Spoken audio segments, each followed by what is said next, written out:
Hello. Oh, another Wednesday, another weekend reading. That's really not a good name for this, is it? I've been calling it that for so long. I've been doing this for almost a year now. Not quite a year. I think I started in the summer of last year. Or somewhere around there, I think. I don't remember, I'd have to look. But I made quite a few of these. So, I don't know. I can just never think of a better name. Let's just get to it. I don't know why I started on that. What did we have last week? Let's see. Well, we had, if you recall, we had Better A Bill, Argent Star, which I wasn't sure was a new series or just a mini-series. It's just a mini-series, but it was a pretty good one. I really liked it. Then we had Immortal Hulk, Volume 10, of Hell and Death. Of Hell and of Death. Which was also a good story. The Immortal Hulk series is weird nowadays, but it's good. It's a very trippy kind of story that had some interesting revelations in it. I look forward to seeing what happens more. I've been really enjoying the series. And then we had what I was sure was a mini-series, but is leading into an ongoing series, into Action Comics. We have Superman and the Authority. Superman and the Authority was my favorite of the week. This was a good series. I know I talked last week about how Grant Morrison his stories can be kind of hard to follow and sometimes seem not as good because they're building to something more.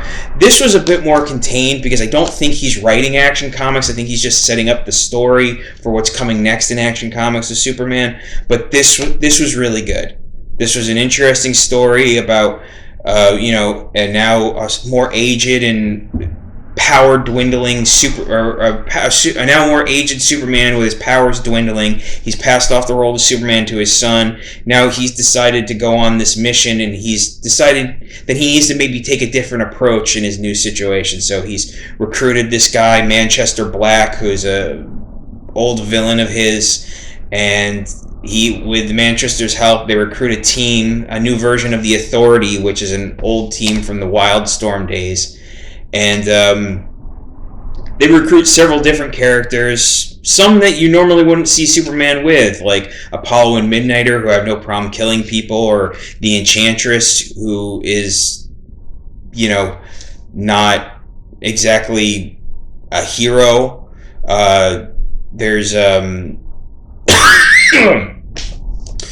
There's Natasha Irons, who I think sometimes goes by Steel. She's more up Superman's alley for sure.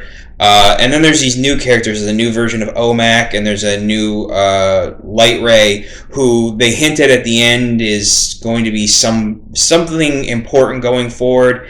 And it's, the confrontation with them building the team and them dealing with issues with... they come into conflict with the Ultra Humanite and Brainiac, who build their own team, and it's an interesting book. It seems like Brainiac and Ultra Humanite are more going to be villains for Superman's son going forward, Jonathan Kent. So we'll see with that. And it looks like they're going off to Warworld, and they're going to wage war on Mongols. So that should be interesting to see with this new team, and to see what I look forward to what that's going to be. But really, one of the great things about this book is the art. Just the art by Michael Janin. I'm not quite sure how to pronounce his name. This art is fantastic. I don't know if he'll be working more on Superman, but he's really... It's really good art. My description of everything is fucking terrible. I don't know, I'm just kicking myself today. But yeah, that was last week. Superman and the Authority, that was my favorite. What do we got coming next week? You might be asking. Well, let's see.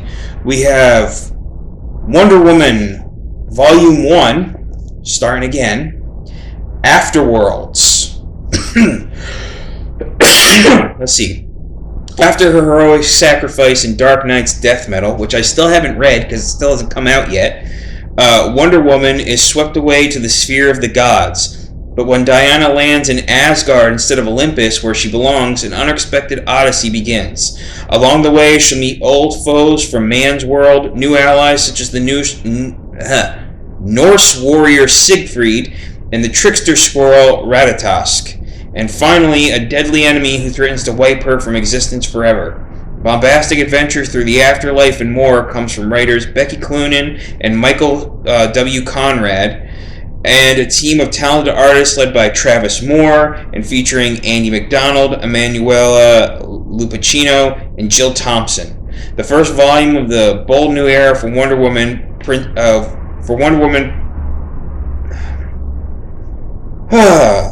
the first volume of the bold new era for the Amazon Princess collects Wonder Woman 770 through 779.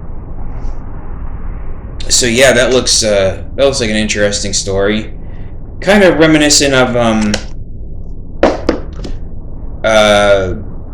God of War, how they took it from Greek mythology to Norse mythology. Should be interesting. Next up, we have The Old Guard: Tales Through Time. This was a book that I wasn't too sure about, but it kind of grew on me as it went on, so I look forward to seeing what this is about exactly. I don't think it's a continuation of the actual series. I think it's background story, but let's see. This is a fairy tale of blood and bullets. They are stories about a group of men and women who cannot die. Mostly the oldest of them is 6,732 years old. She thinks. The youngest is 27. Combined, they have over 10,000 years of stories to tell. Here are some. The best-selling, critically acclaimed The Old Guard, now a hit Netflix film franchise starring Charlize Theron and Kiki Layne, which was actually pretty good, returns with new stories by Greg Rucka, Leandro Fernandez, and an all-star lineup of guest creators featuring writers Brian Michael Bendis, Kelly Sue DeConnick, Matt Fraction, Vita Ayala, Jason Aaron, David F. Walker, and more. That's a pretty good lineup. And artists Valentine DeLandro, Nicholas Scott, Michael Avon Owing, Raphael Albuquerque, Mike Henderson, Matthew Clark, Kano, and many others. Collects The Old Guard, Tales Through Time 1 through 6. So yeah, that could be good. And then we have Reign of X, Volume 7. Dark Secrets in the Reign of X. Quentin Quire returns to Krakoa to find a nightmare creature wreaking havoc on his teammates, and the only way to battle it is on its own turf. But what is X-Force hiding? Elsewhere, a prison riot quickly turns into an escape, and the only ones who can stop it are the Children of the Atom. The New Mutants have begun a wild hunt, but someone is looking for friends in all the wrong places. Someone else is missing without a trace, and plans long in motion are beginning to unfurl. Meanwhile, Cable's future is coming back to haunt him, and he isn't ready. Let's see. Collecting X-Force 18 through 19 by Benjamin Percy, Vita Ayala, and Gary Dugan. Children of the Atom number 2 by Gary Brown, Bernard Chang, Rod Reese. New Mutants. Wait, is that?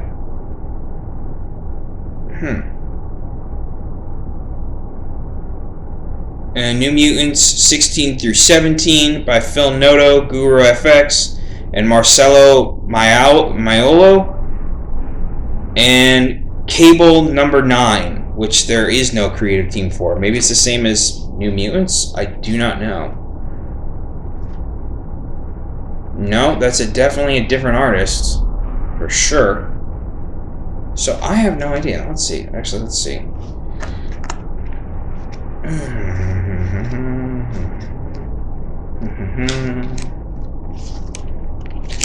Let's see. Let us see.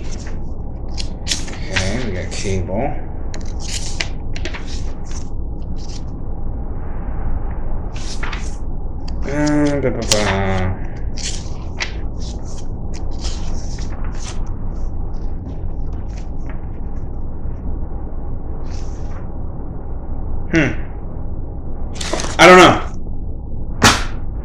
they don't list it. Sorry.